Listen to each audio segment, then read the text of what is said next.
I suspected, but I hoped I was wrong. Susie and I have been married for 7 years and have 2 kids, boys aged 4 and 6. I have a good job in upper management with a tech company. Susie wanted to work, and that was not a problem for me. We had dreams of retiring one day and living the good life. Know what I mean? She worked at a small company in the accounting department. She always left home at the same time as I did in the mornings, and we took turns dropping the boys off at daycare and preschool. We texted during the day, and I usually picked the kids up on my way home in the afternoon. She was always there, putting together our supper. We played with the kids, watched a little television, put the kids to bed, and then enjoyed our adult time. Usually 3 times during the week and always a couple more times on the weekends. There were never any complaints from either of us. About 3 months ago, a new lady was hired at her company. They became instant friends for some reason, maybe because this woman was married and had 2 boys the same age as our boys. We ended up spending a couple of weekends back and forth at each other's houses for barbecues and playdates with the boys. I was not fond of either of them. The woman smoked and ordered her husband around like she was a queen and he was her slave. Definitely not like a partner in a marriage. The man was such a wimp. When she chastised him about spilling his beer, which he drank a lot of, he apologized like an abused child. 2 weeks ago, we were at their house. Susie and his wife, Anne, were in the house preparing us a snack. The kids were all watching the latest Disney movie, and this guy, Paul, and I were sitting on the back deck drinking. I still had my first beer, and he was working on his third. It was obvious he had a few before we arrived. He was slurring his words when he said, "I would never have suspected you. I always thought you were so big and macho." I guess they come in all shapes and sizes. To be honest, I was ready to go 15 minutes after we arrived, but I was putting up with this drunk out on the back deck just to keep him away from the kids. "What are you talking about?" I asked. "Being a coward. No one would believe you are one." "What gives you the idea that I am a coward?" I answered. "You let your wife go out every week with Anne. What the heck do you think they are doing? Girl talk until midnight." Okay, I need to explain some things. About 2 months ago, Susie had started going out on Wednesday nights with the girls from her work. The first couple of weeks, she was home around 8 that night. She said they had dinner and a drink or 2. Then she came home at 11:30 one night. After she showered and got in bed, she explained that they had gotten to talking about a problem at work and time had just slipped away from her. She needed the shower because Anne smoked, and she hated that smell in her hair. She was too tired, so we snuggled and went to sleep. Then getting home around midnight became a regular thing for the last 2 weeks. I love my wife. I trusted her. But I did get suspicious when she was not as amorous the nights she went out with the girls. She always showered with the same explanation that she smelled like smoke. Last Wednesday, I checked her clothes. They did smell like smoke, but I could not find her panties in the hamper. They were hanging on the handrail in the shower. She had washed them. Why? That is why I was so curious about this cowardly comment. "So you think our wives go out each week and hook up?" "I know they do," he burped loudly. "About a year ago, I saw a hickey on one of Anne's breasts and a bruise on her hip. I knew I had not put them on her, and I confronted her. She admitted one of her black lovers had gotten a little rough with her. "Why are you still with her? You should have divorced her when—" I tried to reply. "The same reason you will still be with Susie when she finally tells you. We live in a no-fault state. If I divorce her, or she divorces me, it makes no difference. She gets alimony, child support for 2 kids, the house, and I pay for everything. That would put me in a shabby apartment eating cat food. That's why I'm still with her." "What about your relationship? Do you still have intimacy with her knowing she's being unfaithful?" "Oh, heck yes. That's part of the deal. I'm with her whenever she wants, even after she's been out. I think she enjoys making me do that." "How can she make you do that?" I asked. "As I said, If I don't do what she wants when she wants it, she will divorce me. Cat food, remember. So how often does she go out? I asked. A couple of times a week. Susie only goes out with her once a week, and the other nights we are home together, I replied. That will change. She'll start going to parties. At first, she will say it is a baby shower or a wedding shower. She'll give you a good excuse for being gone until 2 or 3 in the morning. Then she'll have a headache or her period, or just be so tired for a couple of days. Wait and see. The girls came out on the deck about that time, so nothing more was said. In a couple of hours, we were back at home. Susie busied herself with the boys while I retreated to my man cave to do some work on the computer. That night, it was me that was too tired when I finally came to bed. I am not a wait and see type of guy, as Paul had suggested. Wednesday came, and I got a text that Susie and the girls were going out, and she might be late getting home. I fed the boys and got them in bed after some boring television. I completed my work in my man cave, and then sat down in the living room to wait for Susie. It was 12:15 a.m. when I heard her key in the door. As she entered the room, I flipped the light on, and she almost jumped out of her skin. Darn, Jack, you scared me. What are you doing up at this hour? Waiting for you to get home from the Mandigo Club. Were you able to hook up with a black bull? I asked. Jack, what are you insinuating? That I am cheating on you. We had dinner, then got to talking. Don't even start lying. You know what I do for a living.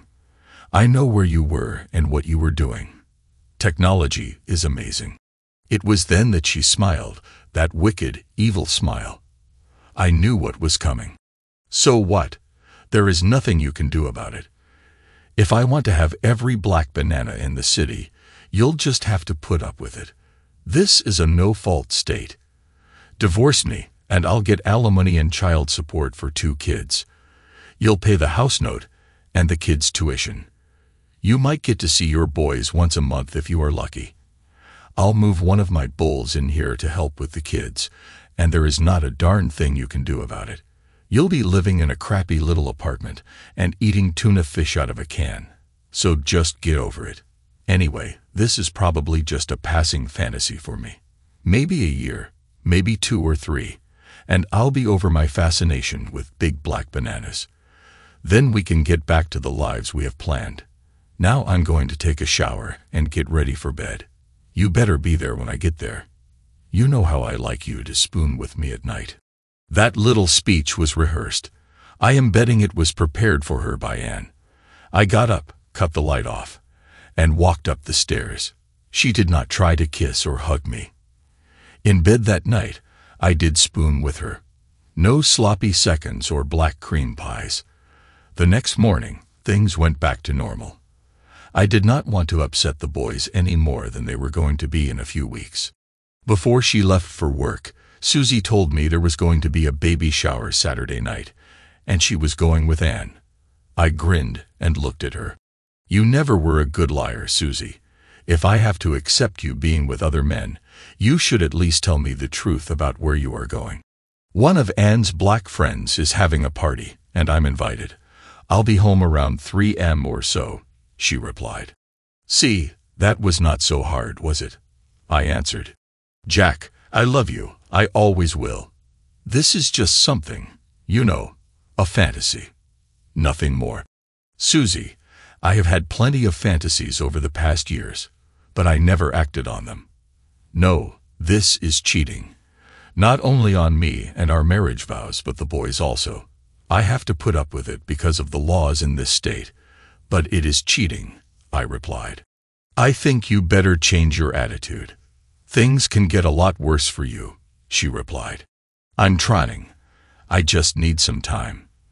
This is all just so different for me, but I'm getting there little by little, I answered. See you later. She left smiling. She thinks I am on my way to becoming her cuckold. She could not be more wrong. I took off early and went by her favorite lingerie store in the mall. When she got home, I treated her like a queen. I ran her a bubble bath, then laid the new lingerie on the bed. She was excited.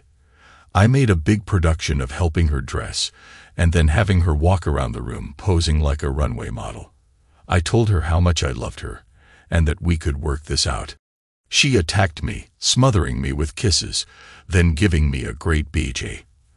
After I came the fourth time that night, we called it quits.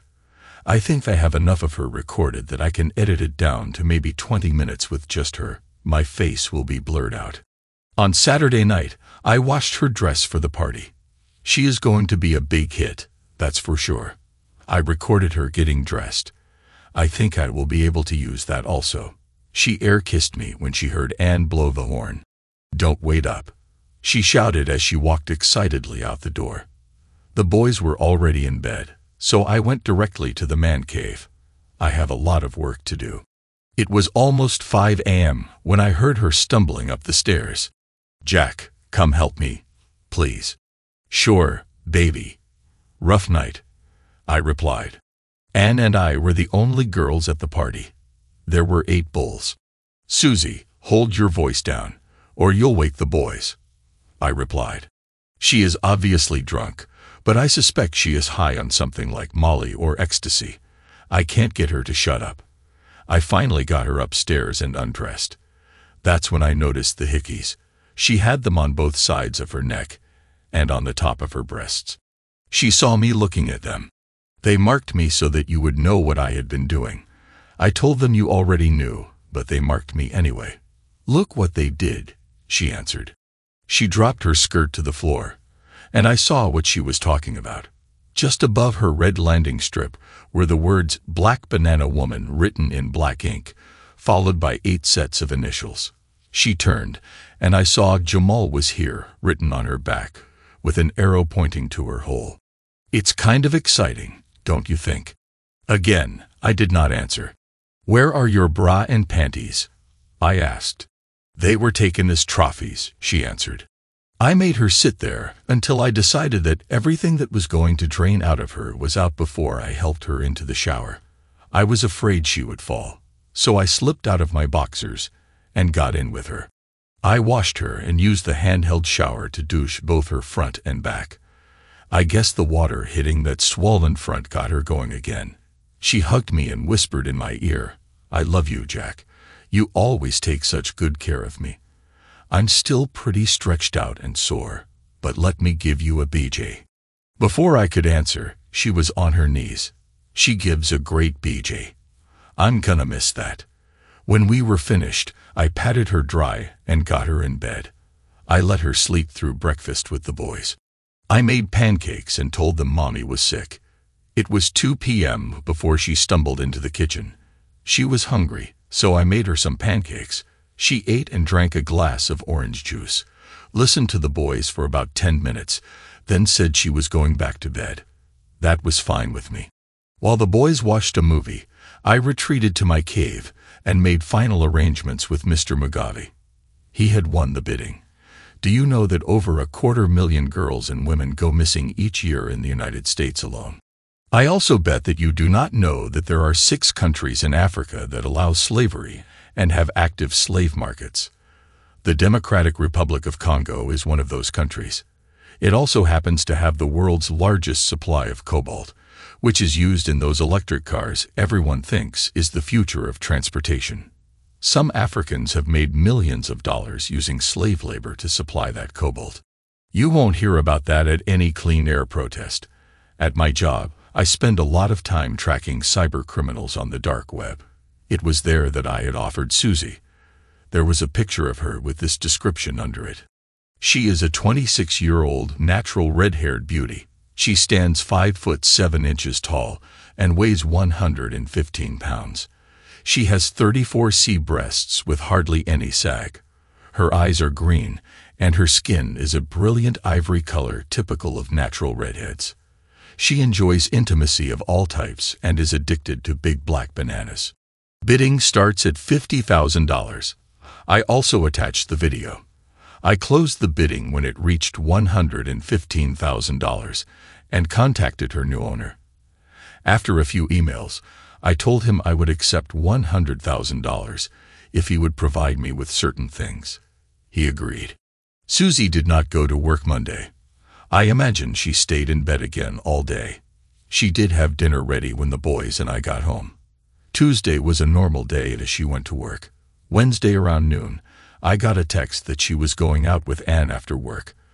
I guess she is feeling better. She was home just before midnight, showered, and came to bed. I did not ask. Thursday night after the boys were in bed, I invited her into my man cave for a talk. Susie, I've been thinking a lot about this new lifestyle of yours, or ours, I guess. I think I am ready to join you.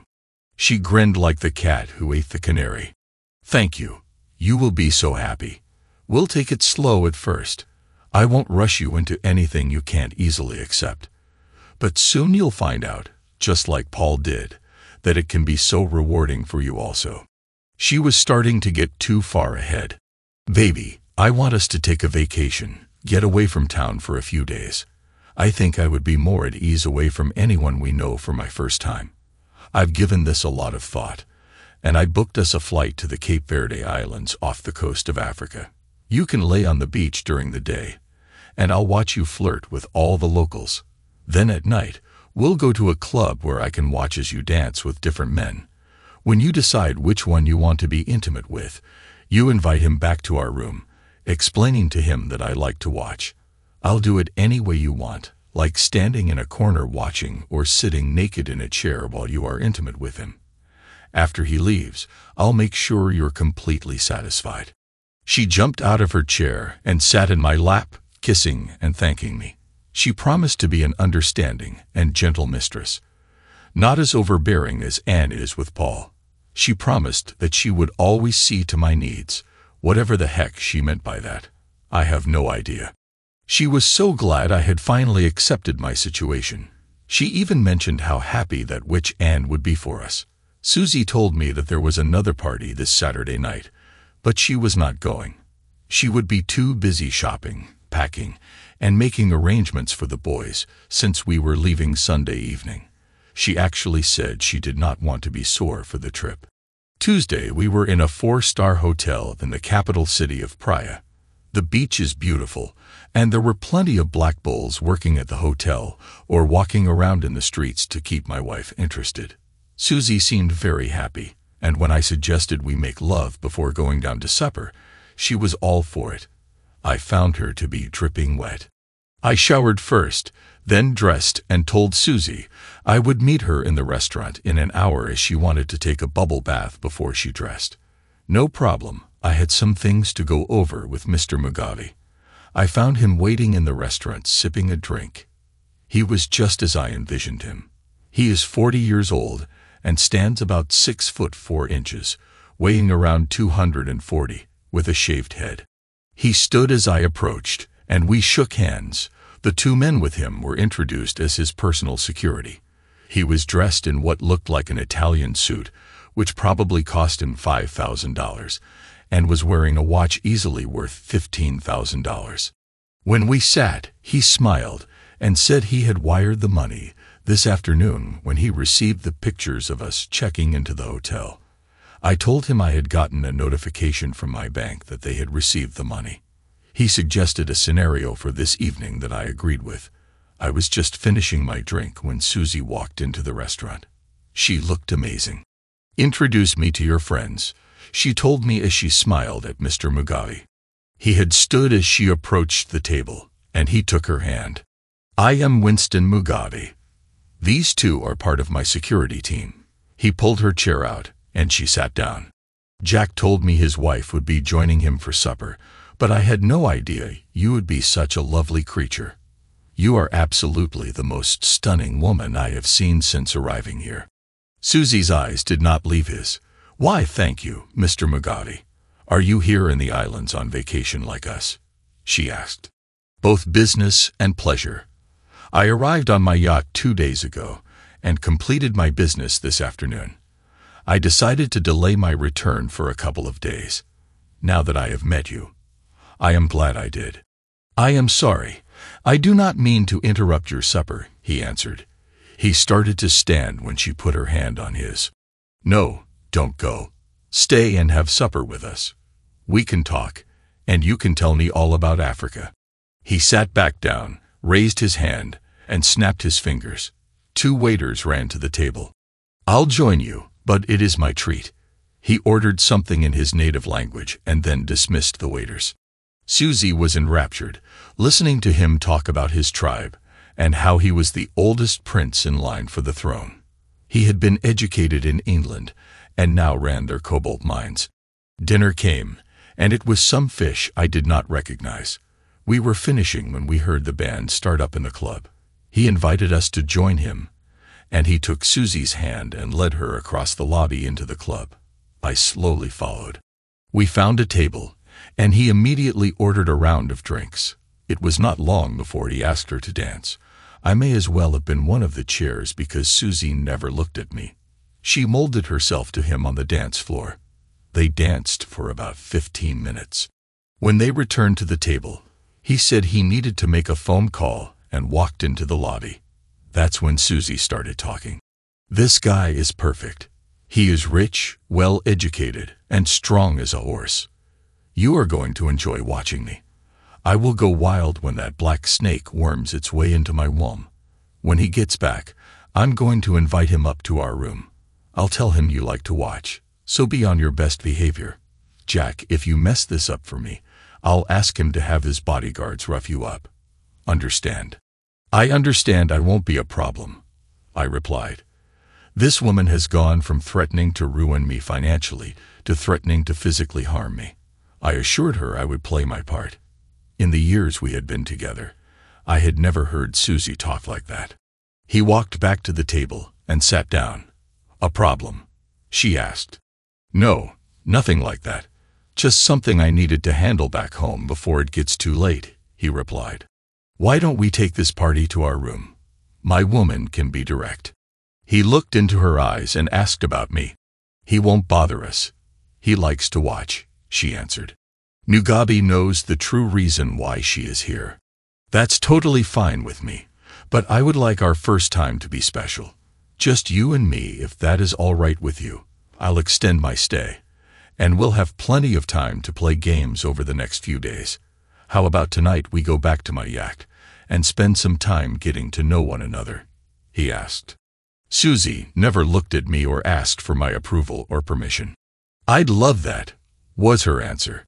There was no kiss goodbye or even a glance at me as he took her hand and walked out into the lobby. That was the last time I saw my wife, Susie. After they left, I finished my drink as I watched people on the dance floor, mostly elegantly dressed black men dancing with white tourists. I never regretted for 1 minute what I had done. The $100,000 will be put into a college fund for the boys. I went to the room and packed all of Susie's things in her 2 suitcases. As I was finishing, there was a knock at my door. I was expecting it. One of Mugabe's bodyguards took the suitcases and handed me an envelope before he walked off without saying a word. I stayed the rest of the week lying on the beach and wandering through the shops in town. I flew home on our scheduled flight. Without Susie, of course. Back at home, I told the boys Mama had decided to stay on the islands a little longer. I was putting off the pain as long as I could. It was 3 days later when Anne called. I told her the story that Susie had met a rich African and ran off with him. She did not believe me. She kept shouting, "What did you do to her?" as I hung up the phone. The next afternoon, she showed up at my door with a black detective. He wanted to know where my wife was and why I had not filed a missing person report. She is not missing. That's why. The last time I saw her, she was leaving with a black man to spend the night on his yacht. Before I left, I checked with immigration and found this. I showed him a copy of Susie's passport. It had an exit stamp showing that she had left the Cape Verde Islands 3 days before I had left. On the internet, I found this. I handed him a copy of an email. It showed her entry into the Democratic Republic of the Congo 6 days later. That's where that woman is, living like a queen while I take care of the kids and all the bills. I can't believe she did this to me. The detective thanked me for my time. Then they turned and walked back to his car. I did not miss the fact that his hand was on Anne's back the entire time. I guess he is one of her lovers, and he was doing her a favor. She'll probably pay him back in the car on the way to her house. Then she'll kiss Paul. That could have been me getting that kiss if I had not taken action. I used the copies of Susie's passport that Mugabe had furnished me to file for divorce. It took a while, but I was finally free of that cheating woman, and I was not eating tuna fish out of a can. Revenge is a dish best served cold, taken from Dangerous Liaisons written by Pierre Chauderlos de Laclogue in 1782. It was about 5 months later, as I was sitting at a small cafe eating lunch, when Anne's husband Paul sat down uninvited. After exchanging a few pleasantries, he started talking about his relationship with Anne. Things had not gotten any better. In fact, they were worse. A lot worse. She has me wearing a chastity device. I haven't had a climax in over a month. Why? I asked. She said I embarrassed her in front of one of her friends. How? I asked. I was tidying up after him when he got aroused again. He wanted me to continue, but I refused. Now I'm stuck in this situation indefinitely. I wish she would find some rich guy and leave me for him. You know, like Susie did you. Man, you were lucky. Yeah, very lucky, I answered. He got up out of his chair, very gingerly, and left. But it got me thinking. All the problems Susie and I had were caused by Anne. That woman should be made to pay. After the kids were asleep that night, I came up with a plan. Susie was going to send Anne an email. Well, not really, but it was sure going to look like she did. First, I contacted Mr. Mugabe and asked if he would be interested in a 28-year-old blonde who is as pretty as Susie. I told him her story, and he offered $50,000 sight unseen. If she truly is as pretty as Susie, he would send another $25,000 when he took delivery. I said I would let him know when to expect delivery. I could not help but ask about Susie. It had been almost 5 months, and I was curious. She wore on my nerves very quickly. She is now working 3 shows a night at one of my clubs and doing very well. She accepted the training quicker than most and now seems very happy. You should come to visit her sometime. I am sure you would enjoy watching her perform. Then he laughed. I doubt Susie was enjoying much of anything these days. After cutting the connection, I started working on the email from Susie to Anne. Dear Anne, I am sorry it has been so long since I have contacted you. My life is a dream. You would not believe it. First, I was accepted into Winston's tribe. You would have loved that ceremony. It was shared by all the members of his royal family. Then the wedding. More sharing. Africans love to share. Then we flew to Paris on the family's private jet. My new husband let me shop in Paris, buying anything I wanted. Now I am back in Kinshasa living in a palace. I do absolutely nothing. We have maids, gardeners, and slave girls who wait on me hand and foot. Some days I play all day in the pool, lying about while getting pampered like the queen I will be one day. But I miss you. We had such fun together. We made the most interesting and exciting plans. I owe you so much. I think about you all the time. I wish you would consider taking your vacation in Africa this year. Leave that husband with the kids and visit me. We'll take the yacht and cruise the coast. I'll get Winston to bring his brother Montgomery along. He is not married, and believe me, he is every bit as big as Winston.